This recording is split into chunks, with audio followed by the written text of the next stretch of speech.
नमस्ते दोस्तों। आज मैं चर्चा करेंगे तुला राशि मासिक राशिफल के विषय में। आइए जानते हैं। आप लोगों से निवेदन है कि वीडियो को पूरा जरूर सुने, तो चैनल को सब्सक्राइब करें। अगस्त 2024 का तुला, अगले महीने का तुला राशिफल। सामान्य तुला राशि में जन्मे जातकों के लिए यह महीना कुछ सावधानी रखने वाला महीना साबित हो सकता है। हालांकि इसी महीने आपको अपने करियर में अच्छी उन्नति भी प्राप्त हो सकती है, लेकिन कुछ महीनों में आपको समझदारी और सावधानी दोनों दिखानी होगी। आपकी राशि से छठे भाव में राहु, पांचवें भाव में शनि और अष्टम भाव में बृहस्पति और मंगल विराजमान रहकर स्वास्थ्य समस्याओं को बढ़ा सकते हैं। इसलिए स्वास्थ्य के प्रति की गई जरा सी भी लापरवाही आपके लिए नुकसान का कारण बन सकती है। इसलिए आपको अपने स्वास्थ्य का ध्यान रखना चाहिए। आर्थिक मामलों में भी महीने की शुरुआत कुछ कमजोर हो सकती है, क्योंकि आमदनी अच्छी होने के बावजूद आपके खर्च हद से ज्यादा बढ़ सकते हैं, जो आपके माथे पर चिंता की लकीरें डाल सकते हैं।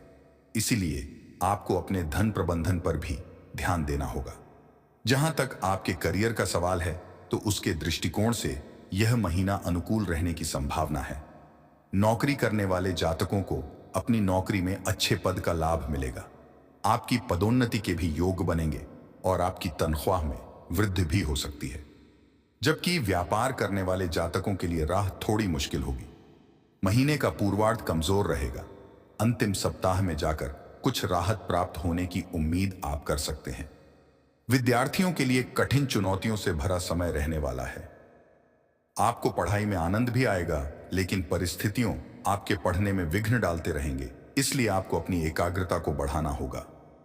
प्रेम संबंधों के लिए उतार चढ़ाव से भरा समय रहेगा। प्यार भी रहेगा तो उसमें कुछ तकरार भी होगी। जबकि वैवाहिक संबंधों की बात करें तो आपके ससुराल पक्ष से सावधानी पूर्वक व्यवहार करना चाहिए, क्योंकि इसका सीधा असर आपके रिश्ते पर पड़ने वाला है।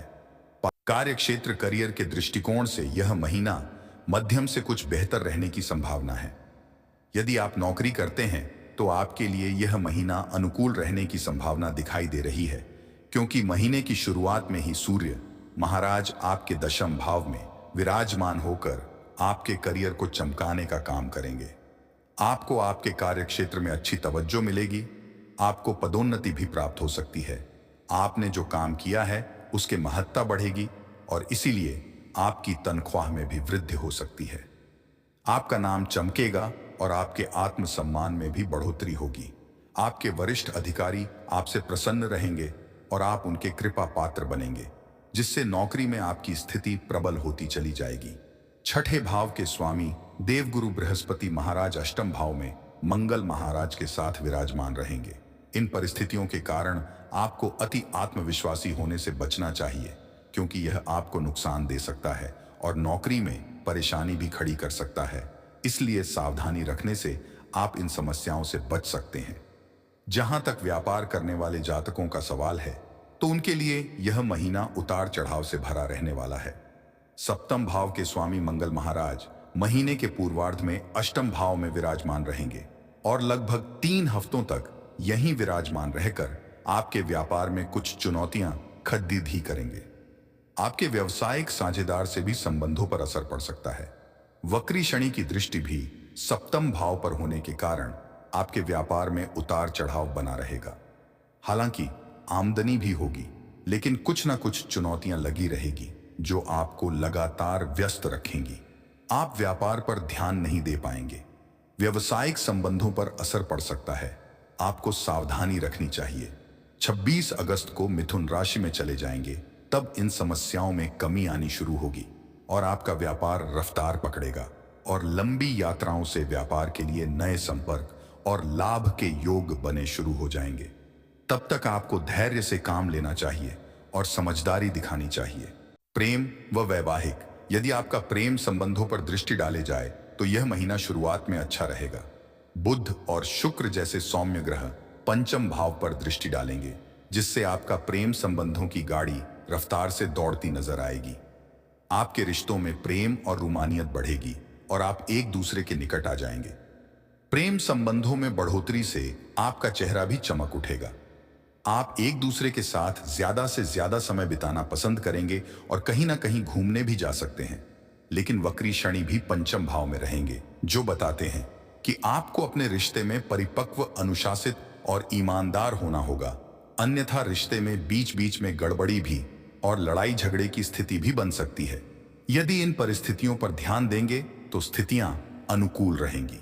शुक्र 25 अगस्त को द्वादश भाव में चले जाएंगे, तो 22 अगस्त से बुध महाराज वक्री अवस्था में दशम भाव में लौट आएंगे। शनि महाराज वक्री अवस्था में आपके पंचम भाव में रहेंगे। ऐसे में आपकी कुछ कठिनाइयां बढ़ सकती हैं और कुछ बातों को लेकर आपके प्रियतम से विरोधाभास बढ़ सकता है।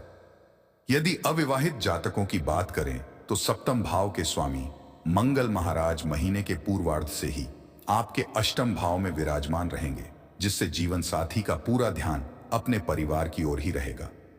ऐसे में उनकी बेरुखी आपको परेशान कर सकती है। हालांकि देव गुरु बृहस्पति की कृपा से आप परिस्थितियों को संभालने में कामयाब रहेंगे और उनसे खुलकर बातचीत करेंगे। अपने ससुराल पक्ष के लोगों से प्यार मोहब्बत से बात करने से स्थितियां समझ जाएंगी और कोई भी परेशानी यदि आपके रिश्ते में चल रही है तो वह धीरे धीरे दूर होगी। वक्री शनि की दृष्टि आपके सप्तम भाव पर है। किसी भी तरह के वाद विवाद को बढ़ने ना दें, नहीं तो वह आपके रिश्ते के लिए नुकसानदायक साबित हो सकता है। मंगल महाराज 26 अगस्त को आपके नवम भाव में जाएंगे, तब जीवन साथी से संबंध और बेहतर होंगे। आप उनके साथ कहीं लंबी यात्रा की तैयारी कर सकते हैं। यह महीना पारिवारिक जीवन के लिए अनुकूल रहने की संभावना दिखाई दे रही है।